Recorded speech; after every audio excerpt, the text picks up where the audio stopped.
Oi, você está vendo, viu, está vendo, vai ver, continue vendo enquanto eu narro essas cenas. Em primeiro lugar, eu não estou falando do vídeo. O vídeo, meu Deus, hoje em dia, com inteligência artificial e com todos os recursos de montagem, qualquer coisa pode ser montagem.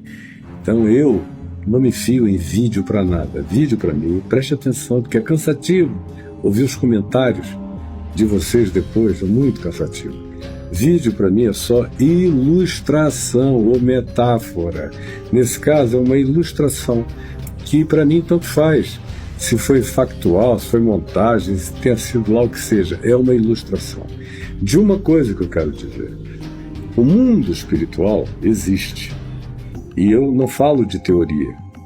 Eu tive e tenho inúmeras experiências com a dimensão espiritual. E ela é farta, ela é variada, ela não é única. Ela tem tipos, modos, expressões. Ela é de uma riqueza extraordinária. Eu fico com pena do pessoal que é samba de uma nota só. Por exemplo, eu publiquei hoje de manhã um vídeo sobre esquizofrenia. Aí dos comentários eu até cansei. Chegou uma hora que eu falei, não mereço isso. Porque é óbvio, pela descrição que eu estava falando, de alguém que ouve e vê coisas atabalhoadas, como acontece no caso de esquizofrênicos. Quem trabalha com psiquiatria, quem trabalha com atendimento humano, sabe a diferença entre esquizofrenia e coisas que também afetam a dimensão cognitiva e que são de outra natureza, com as quais eu também tenho lidado nos últimos 51 anos aos montes. Foram tantas as experiências que logo eu comecei a dizer, não, isso aqui é tratamento médico, ou isso aqui a gente resolve com distensionamento da pessoa. Pode deixar que eu resolvo aqui, saiam todos, quanto mais gente pior. E outros casos que você vê nitidamente que a pessoa está sob uma manifestação espiritual, uma sujeição espiritual, ou uma opressão espiritual, ou uma tentativa de penetração de uma outra identidade na identidade dela. Aí há uma variação enorme de ocorrências. O problema é que hoje em dia o pessoal está fazendo uns cursinhos aqui, outros ali, todos eles falam de reencarnação e o pessoal sai jogando isso como se fosse tese única. Não seja tão simplista assim. Até a própria reencarnação precisa e padece de hoje de uma necessidade enorme de discussão de natureza científica. O que vocês chamam de estar aprovado cientificamente são casinhos aqui e ali que tem 1000 outras explicações igualmente científicas para o fenômeno. Inclusive agora, com a mecânica quântica, com tudo que a gente sabe sobre universos paralelos, a reencarnação tem que ser toda ela retratada, repensada. A teoria do Allan Kardec é antiga, ela é do tempo da física newtoniana. Hoje, com a mecânica quântica, até a teoria da reencarnação, que é antiga e que está presente em todos os povos da Terra, tem que ser objeto de uma reavaliação também em seu significado, porque somente eu, olhando para o fenômeno à luz da mecânica quântica e de outras fenomenologias do paranormal, encontro uma quantidade enorme de explicações. Aí alguém que só me ouviu falar sobre esquizofrenia pensa que eu estou reduzindo tudo aquilo ali. E eu fui bem explícito, falando do meu tio e de um caso tópico, de uma pessoa angustiada, que só quem estava lá sabia. Você não está sabendo de nada.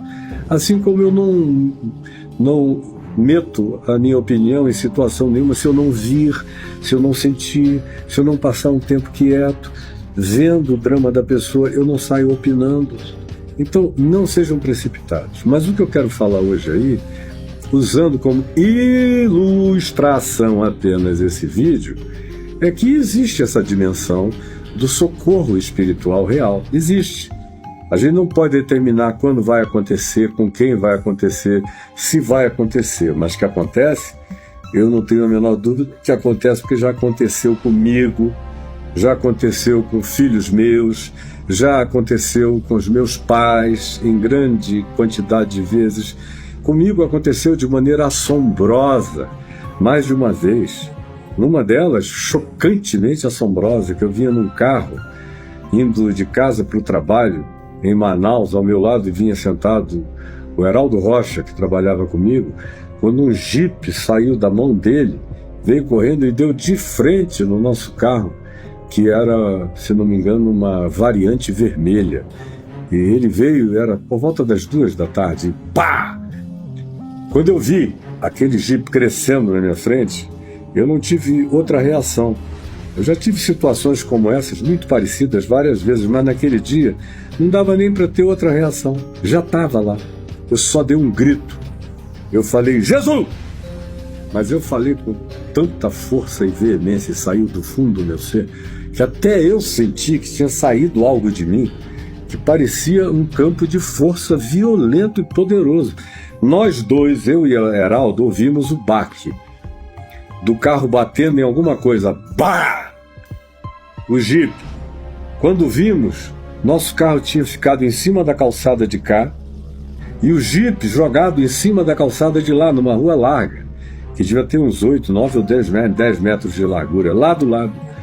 O cara do jipe me olhando apavorado, como se tivesse visto uma assombração. E eu só ouvi o barulho, senti que fomos jogados em cima da calçada sem atabalhoamento, fomos postos ali. Em menos de um átimo de segundo saí, olhei em volta, meu carro não tinha nenhum amassado, o do outro também nem, o cara perplexo entrou no carro dele e praticamente fugiu da gente ir embora. Situações como essas eu tenho visto de tipos diferentes, de modos diferentes, de manifestações com aspectos fenomenológicos diferentes, variados. Então não fiquei aí olhando videozinho, mas Caio viu uma sombra e tal. Tanto faz, para mim é só uma ilustração. Eu só quero te dizer que seres de outras dimensões, interdimensionais, multidimensionais, que carregam uma espécie de missão cuidadora, existem. Eu fico assim com peninha de quem reduz a vida apenas ao que pode pegar, ao que pode tanger no controle remoto. É uma pobreza extraordinária.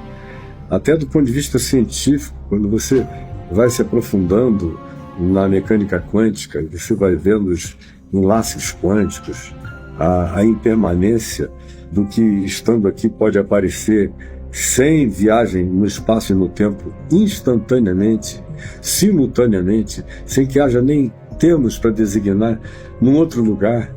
Quando você sabe que pela observação do observador, mesmo que não seja uma observação intensa, você muda os ambientes da partícula subatômica. Quando você fica sabendo, por exemplo, da teoria das cordas e dos multiversos e do paralelismo e de possibilidade de que entes de uma dimensão passem para outra sem que tenham que fazer viagens estelares, nem civilizatórias, nem do Star Trek, de nada disso aqui do lado. E é isso que a Bíblia toda chama de anjos, de arcanjos, de querubins, de serafins. Eles superabundam.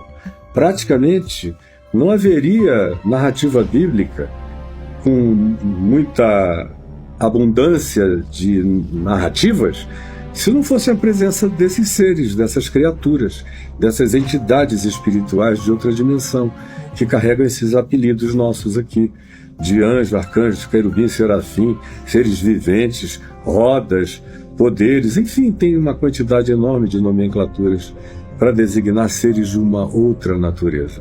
Estão presentes aqui. A Bíblia está toda carregada no Velho e no Novo Testamento. Praticamente não acontece nada estupefaciente na Escritura sem a presença desses entes e desses seres, socorrendo, abrindo portas de presídios, botando exércitos estrangeiros para correr. Enfim, é uma quantidade enorme de coisas. Eu já falei 10 minutos. Agora, não me venha com reducionismos cansativos, porque eu sei 1 trilhão de coisas que você nem imagina que eu sei. Eu só estou tentando ser objetivo numa mídia onde falar 10, 11 minutos já é um absurdo de longo. Só isso. O resto, calma, tá?